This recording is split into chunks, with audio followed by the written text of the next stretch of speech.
Mornings. From the Rooney Moon Broadcasting Local News Center, I'm Kelsey Laurenz with your news as it happens. The city of Portales would like to thank the Portales community and Roosevelt County Co-op customers for their water conservation efforts last week. These conservation measures allowed the contractors to accomplish their scheduled work on the city's water storage tanks. They would like to remind customers that they do expect an additional time that will need to ask for continued help over the coming months to complete the project. Sandia Elementary School was surprised to receive a huge donation of school supplies from Office Max. Office Max, with the help of the Clovis community, was able to make a huge donation of school supplies to give to the students at Sandia.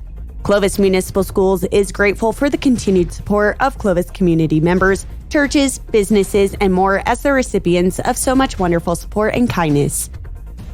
New Mexico's new landmark energy law is facing its first legal challenge as a coalition of environmental and consumer advocacy groups filed a petition Monday with the state Supreme Court over concerns that certain provisions are unconstitutional. The groups contend language within the law signed by Governor Michelle Lujan Grisham earlier this year erodes the state's ability to regulate utilities and puts electric customers at risk of having to pay unchecked costs.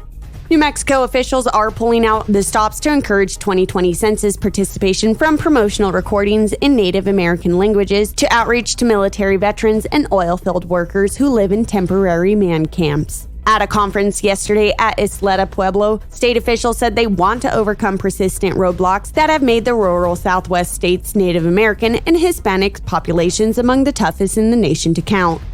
New Mexico stands to face economic development setbacks and lose tens of millions of dollars in federal funding without a complete count of its population because companies and U.S. agencies often rely on census data for decision-making. Even a slight population undercount could result in significant losses.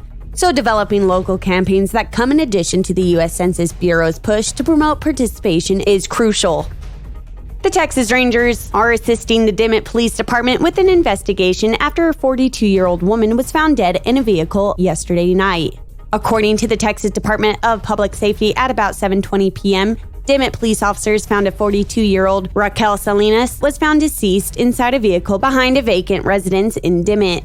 The cause of death has not been determined. Salinas' body will undergo an autopsy in Lubbock.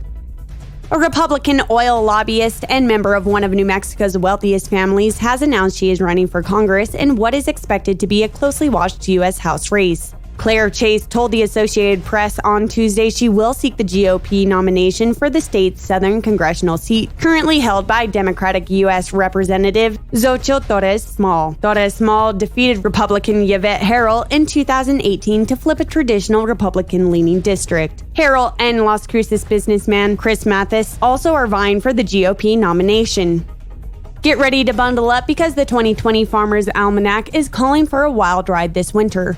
The almanac is predicting that this winter will be filled with so many ups and downs on the thermometer that will feel like we're on a polar coaster. Those of us in the Northeast can expect colder weather than normal for most of the winter with above normal precipitation. I'm Kelsey Laurenz. For more news, click yournewsnewmexico.com.